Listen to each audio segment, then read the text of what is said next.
Welcome to Matrix Moments. In this episode today, we will be talking about B2B marketplaces.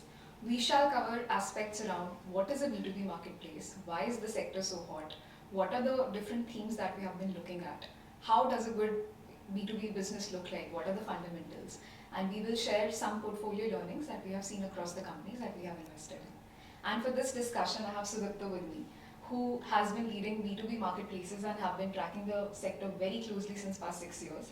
And even at my time here, I have looked at the sector, and the idea was just to bring together all the learnings and share it with the viewers.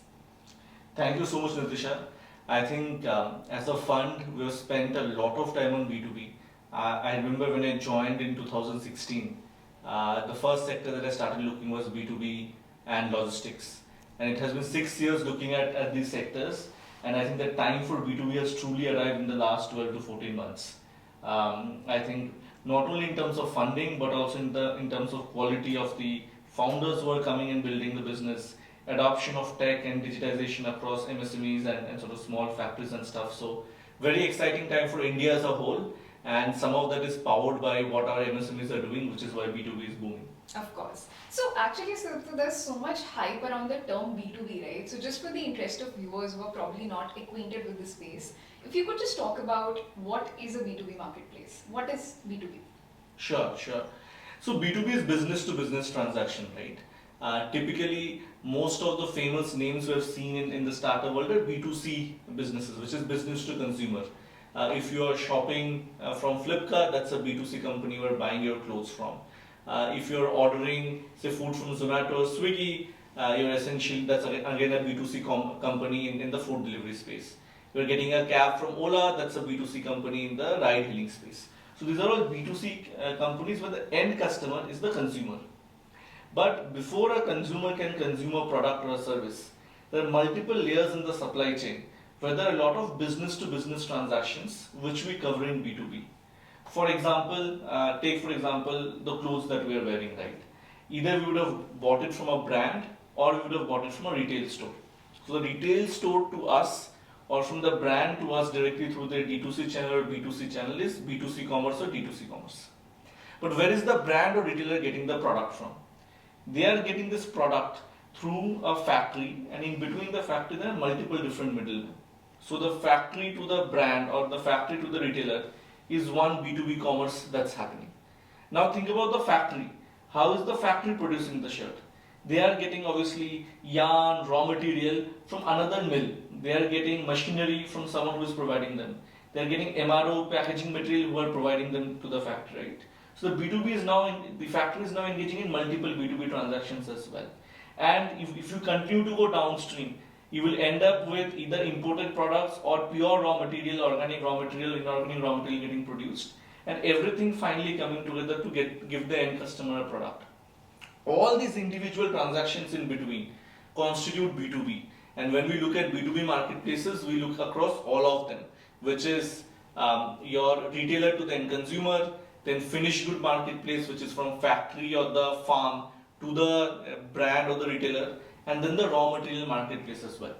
Of course, that makes a lot of sense, Sudipta, that there are so many middlemen involved that there's so much scope for disruption in each of the part of the supply chain, right?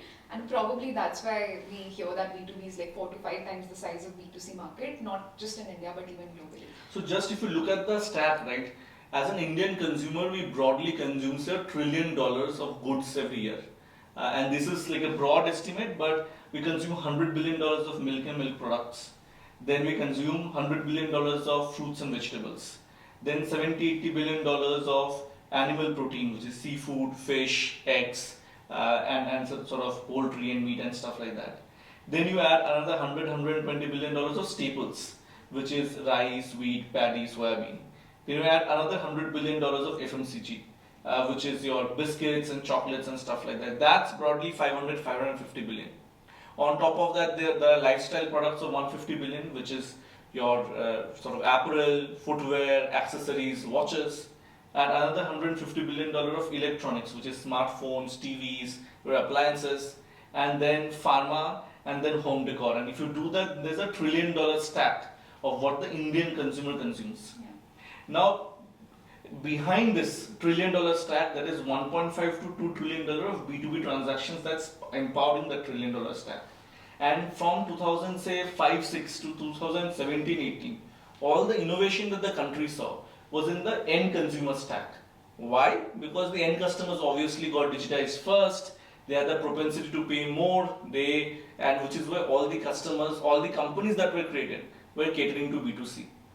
As the B2C customer got digitized, slowly the B2B supply chains also started getting digitized. And although in B2C, and we'll discuss some of it, you generally have large horizontal marketplaces. In B2B, you can have multiple vertical marketplaces.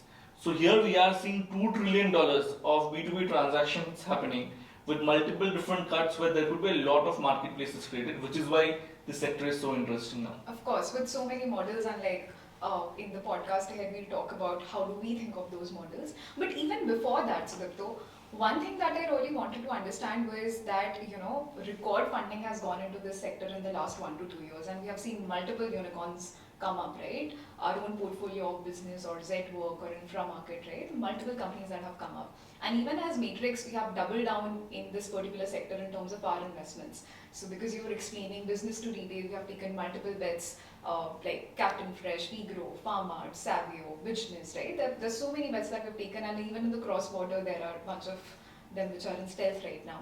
But why so much of this focus on the sector now, right? What is the why now of this space? We talk about COVID, but how much of it is sustainable? So what do you think are the different factors? And out of them, which are the ones which you think are there to stay? Fair. So we discussed the $1 trillion of Indian consumer spend. That's huge. Like $1 trillion of consumption spend is very rare across different geographies, which is why India as a startup hub is very exciting and promising, right? And that $1 trillion is obviously growing rapidly as India's GDP continues to scale. Now the backbone of India, however, has always been MSMEs. It could be your end retailers of the Kirana stores, and India has anywhere between 40 to 60 million Kirana stores empowering this $1 trillion of retail. Or these are millions and millions of farmers who work in agri and who help in producing all the agri commodities we consume. Or there are hundreds and thousands of MSMEs or small factories which are actually producing and manufacturing goods either for domestic consumption or for exports.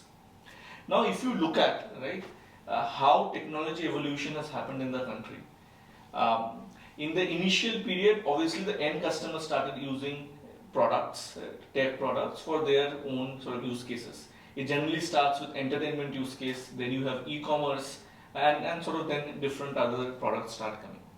Now, what has changed in the last 5-6 years? If you look at the MSME, there are multiple different things that have happened to them. They used to be in a very informal economy where they used to do transactions with people they already knew, and they used to do most of those transactions in cash. Now, in the last 4-5 years, what has happened? First, there was GST. Because of that, a lot of SMEs had to formalize themselves to take GST input credit. Second, there was demonetization and UPI that happened together, which meant a lot of cash transactions that they were doing now actually ended up becoming payments, digital payments that they started to do. Yeah. Then third, sort of geo happened. Now, they were part of the formal economy. They started doing online transactions, and now they had access to cheap internet.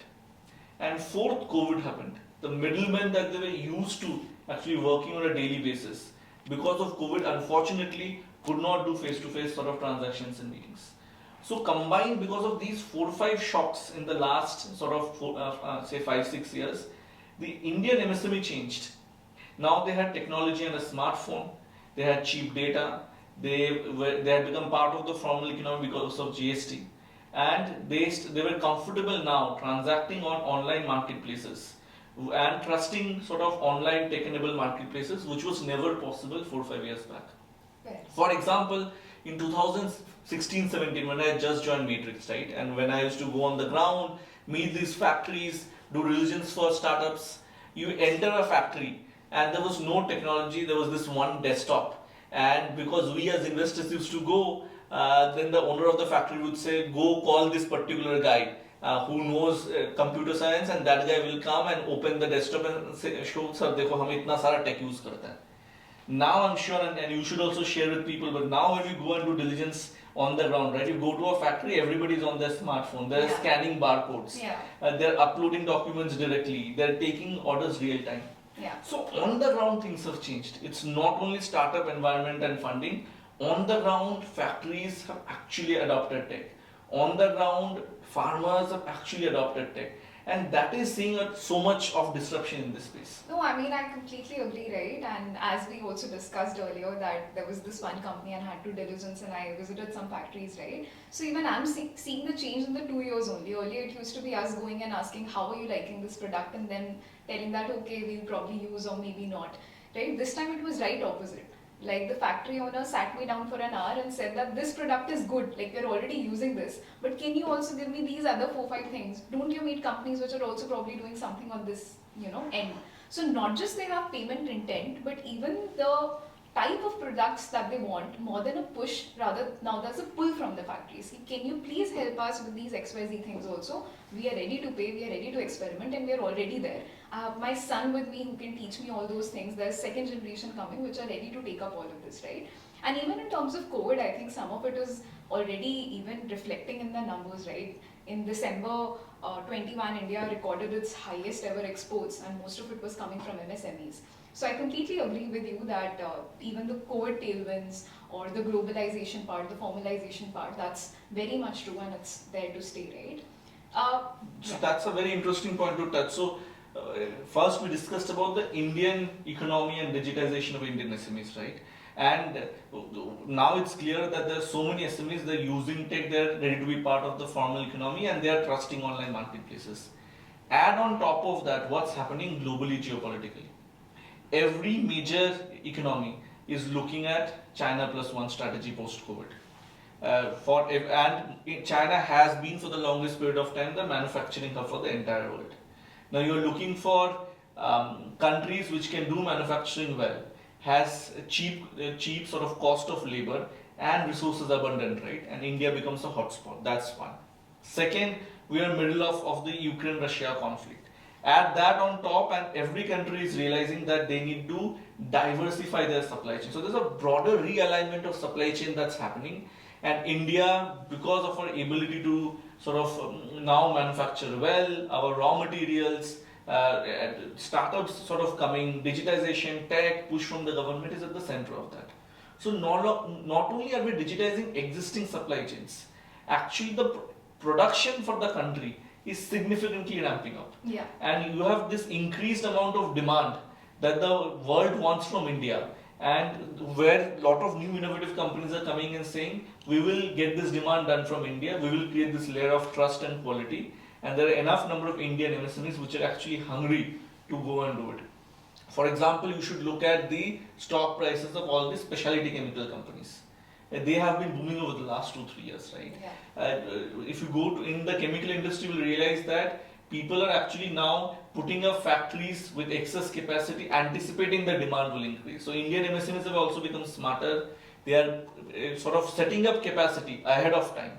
Now, how do you fulfill this capacity? You need new sources and new channels for it, which is where all the B2B marketplaces actually come into picture.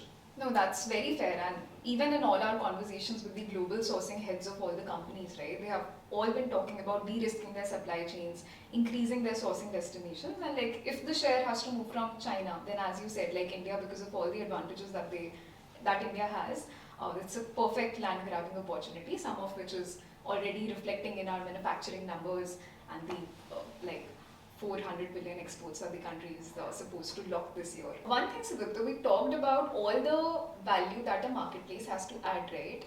But the one thing that probably in general is not focused a lot when it comes to B2B is tech, right?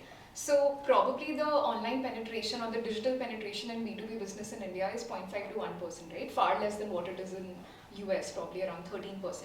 Still, we have seen large businesses getting created, and even the companies which are unicorns or 5 billion, 7 billion, whatever, right? Even their use of tech in today's time, after they have become so big, is not as much, right? So as investors, generally if it's any other sector, we are over-indexed on what's the tech, what's the network effect rate, how does it grow exponentially.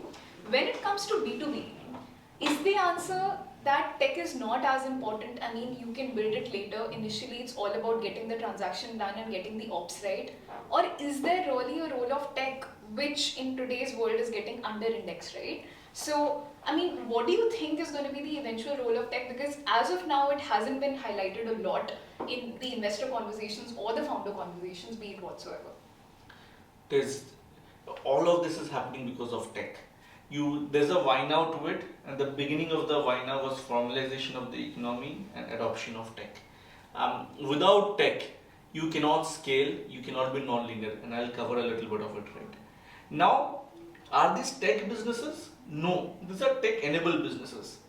Ola, Swiggy, Flipkart are also tech-enabled businesses. You have a technology or an app on the customer-facing side through which the customers actually order, but everything that's happening is the operations on the ground. These are all full-stack businesses, right? Full-stack businesses will always be operations-heavy, but because of tech, you can actually scale full-stack businesses and do them well. Now let's see, where does tech come, right? The first thing is, obviously people think tech is ordering, and what do you order on? For me, tech is what enables you to scale. In B2B companies, typically if you see in India, there have been a lot of 1,000 crore, 2,000 crore B2B companies, nobody has been able to scale. Why are you not able to scale? You are not able to scale is because if you want to scale beyond a certain point in time, what all you need to do? You need to aggregate supply. You need to monitor quality inventory available in that supply. You need technology to do QC, you need technology to keep order management. Then you want to transport that product from point A to point B. You can manage 20-30 trucks in Excel, you cannot manage 400 trucks a day on Excel. You need technology to figure out where logistics is happening. Third, you will always give products to somebody, you need to figure out what does the customer want, which is demand prediction, figuring out what is the right product and recommending the right product. There is tech in that. Then in B2B, whatever you do, there is an element of collections, because once you have provided the product, you need to collect money back. Underwriting collections is tech driven. So each part of the supply chain is actually orchestrated through tech, and without tech it would not have been possible. For example, in our portfolio, Vigro and Captain Fresh at the core are perishable supply chains. In perishable supply chains, you need to do two things very well. One, you procure at scale, but more importantly, you do QC and you grade that supply. Once you've graded that supply, then you can do matchmaking. Gradation of supply is pure technology, and without tech, you could not do it, which is why Vigro and Captain Fresh 5 years back would have been very difficult to build. You look at Farmart. Farmart is in the business of procuring from the farmer without procuring from the farmer, which is done through their SaaS tool. You take that SaaS tool out of the picture, Farmart could have never been created, and $0 to $100 million profitably in a year would have never been created. You take business. Business is in the business of digitizing the factory, but more importantly, mapping what a factory needs with the right retailer. Now, to understand what does a retailer in a small part of the country want, and then showing that right product from a catalog of hundreds of SKUs and thousands of SKUs is actually tech. Of businesses is heavily focused on underwriting credits. It's transactions, but on top of that, also providing credit on top of it.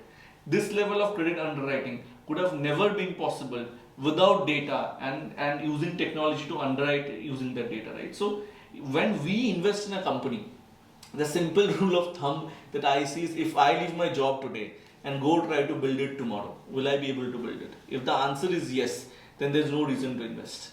Most of the companies who have invested are founders with $10,000 in the space, with unique insights about that space that nobody else had, were ready to get their hands dirty, and were using tech, not in the traditional sense of creating an app through which you order, but using tech to orchestrate this supply chain and solve for pain points which offline businesses have not been able to solve yet. And because they were using tech and people were adopting tech, they were able to do and create the non-linearity. So just a subpart to it, right? Like, so there are two kinds of models that we have seen emerging, especially if we talk about the seed stage companies, right? Wherein the model is still evolving, seed or series A.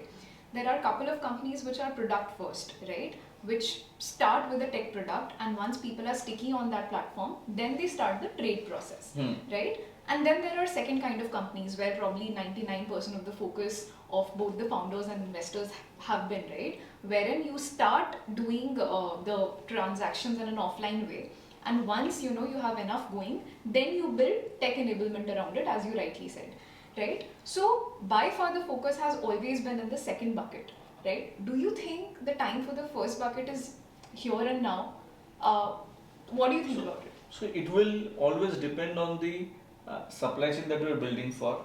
If it is towards the retailer, right? A retailer almost behaves like the end customer. So if it's closer to the retailer, then tech from day one is very easy. However, the further you go deeper into the supply chain, right? On day one, you asking somebody to order from an app or using technology is very difficult, and there probably will start more offline and then go online. So on day one, you don't need to have technology. You can do things on Excel till you get to a particular scale. But the large company happens because there's something that tech is doing that the offline world can't do, which is critical. And knowing that beforehand is very important. And any supply chain you want to scale, finally, scaling a supply chain is a working capital credit management company and a QC logistics management company. And for doing both of these two things properly, you will need technology. But how you start is a function of where you are starting, the founder background, and we are very open across all of that, which you have seen, right? Yeah. At the end state, you need tech. You don't need tech on day one, which we are fairly cognizant of. Which is fair. We are not investing in a company because it has better user experience. Exactly. So it is not user experience. It's technology that is enabling scale. It has nothing to do with how fancy the user experience is. Actually, in B2B, the less fancy, the more simple the user experience is, the better it is, because the end customer wants functionality. They don't care about what's the color in the buttons. Fair. No, we just hear people, like, even in my discussions around, they keep on mentioning, right? Probably in B2B, you do not even need tech, and that's what we have seen in companies. So it was very important to put it that, maybe starting may you do not, but ultimately, if it's not tech enabled, you can just not become big, right?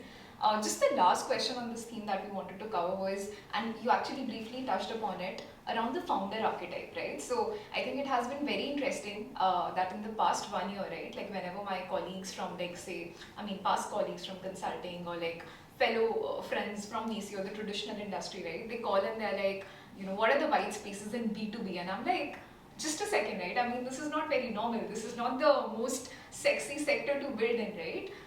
So how are you seeing the archetype of founders which are starting up in this space changing?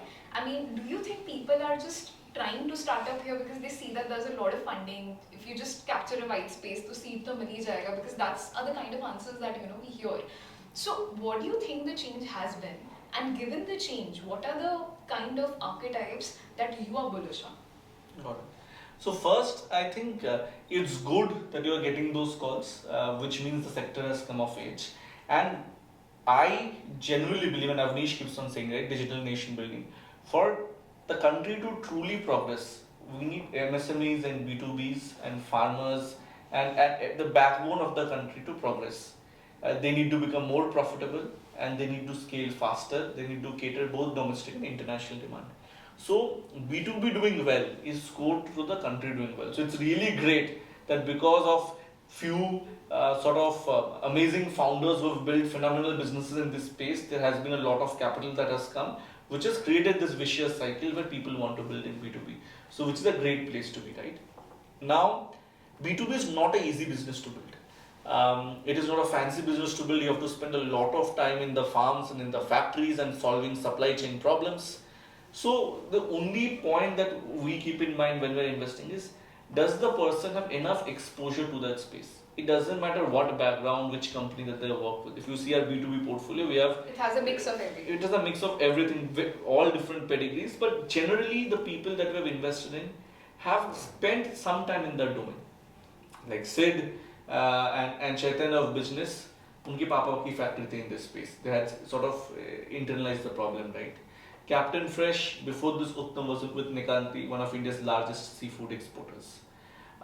You take at Pharma. They have been doing it since 5-6 years. They have been doing this for 5-6 years. Their family background in farming and lending and collection. If you look at Vigro, you have Shobhit and Praneeth, who have years of experience in through ITC and Agostan have seen this space, right? So we generally have looked upon founders. Doesn't matter what the background or pedigrees. But are you truly passionate about this space? Have you spent enough number of years to understand that problem? And are you willing to give the next 10 years when things won't be that easy, right? That's the archetype.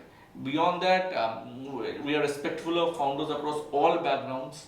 Pedigree really does not matter. What matters is your domain experience, having spent 10,000 hours in the space, and your willingness to grind it out for the next 5 to 10 years. When things are not that happening for B2B the way it is today, Yeah. but still building a long lasting, enduring legacy company. Which is completely fair, and that actually probably helps the viewers and the potential founders who are looking to start up that it's not the easiest space to build in, right? Not something that you create a product, you launch it, and then you see how it has been performing. Like, you really need to spend hours and months to understand what the space is, go on the field, and then build something around it. And it's not like in B2C you can A/B test with Exactly. a million customers and get to a result. In farming, one cycle is essentially 6 months. So you can't A/B test in a minute, right? So you need to have a lot more patience in B2B and know the And I lay of think the even land. on the customer persona, right, in other sectors, people are free to experiment. Say if it's edtech, right, like I'll try an app and I'll be like, okay, is it good or not? So it's okay for the customers to experiment. Yeah. In a B2B, for like 100 crore company, right, I can't ask them that, can you please give 5% of procurement to me, a new player who doesn't know anything about the space, right? So the trust and the magnitude actually of trust that you're reposing on the platform is too important for someone to just give it a try out of nowhere. So that helps. Thanks for tuning in. For more Matrix Moments episodes, you can head to www.matrixpartners.in/matrixmoments. You can also follow us on Twitter, LinkedIn, and YouTube for more updates.